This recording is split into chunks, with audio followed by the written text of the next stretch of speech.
what the camera quality looks like on this. Running this tonight from my house. I'm working on a separate little studio creator thing. So hopefully the video feed is okay with this.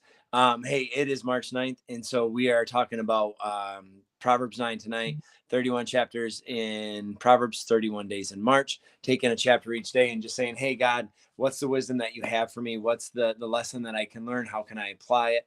And Proverbs chapter 9 is really the last chapter of the table setting, is what I would call it. The first 9 chapters of Proverbs really are just helping us understand what Solomon wants to teach us, to show us. It's the call, it's the invitation, it's the welcome to say, listen, there's a treasure that's available. That treasure is wisdom. That wisdom was this treasure was the first of God's creations. It's what will give you wealth and prosperity. It's what will lead you down the path of righteousness.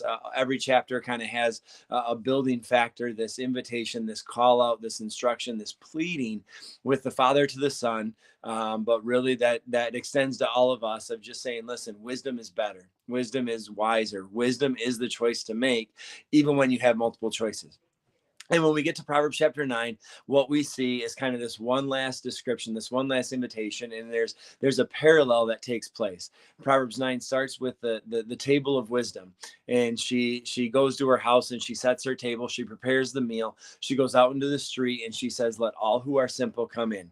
Whoever wants to come in can dine. The door is open, the house is available, the dinner is prepared, and there's a feast to be enjoyed. And Proverbs 9 ends with the exact same invitation, only it's folly. The house is ready, the meal is prepared, the table is open, the door is welcoming. Anyone can come in, anyone can participate, but the difference is the consequences. To eat at the table of the wise is the table of faithfulness, and it leads to prosperity and blessing and God's favor. It leads to a path that is righteous and right and not crooked.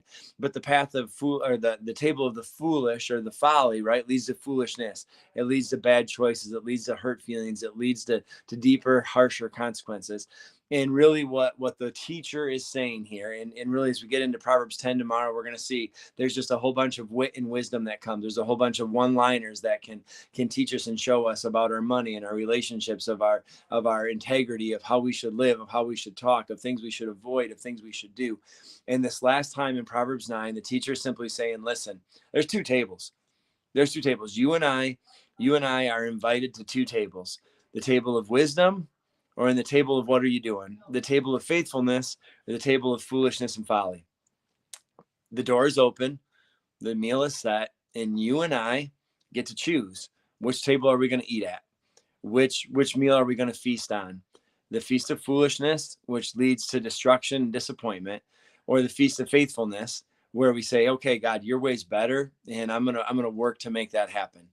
Tonight, I just invite you simply, as we read through these Proverbs, to really, really ask yourself that question: what table am I eating at? No, none of us are going to do that perfectly. Occasionally, we're going to grab the Swiss cake roll instead of the banana when it comes to our health, right? In the same way, spiritually speaking, we're not going to be flawless. Occasionally, we're going to be doofuses. Occasionally, we're going to stumble into our sin. But on a regular basis, as a goal, as a life choice, which table am I feasting at? Am I going to acknowledge that God is bigger and better, and I'm going to pursue my life in Him? Or am I going to just say, I really feel like being a fool and living the fool and acting the fool and receiving the fool's reward? Proverbs 9 is one last invitation from the teacher to the son, from the father to the child, saying, listen, there are two tables. Choose wisely which one you feast at. Hope you guys choose the right one along with me as we, in grace, by faith, trust in Christ and see what He has for us. There's wisdom that we can gain. There's a meal that we can enjoy, and it tastes so much sweeter, and it has such better rewards, and it leaves so much less indigestion. Hope you guys have a super awesome, amazing night. Love y'all. Peace out. Deuces.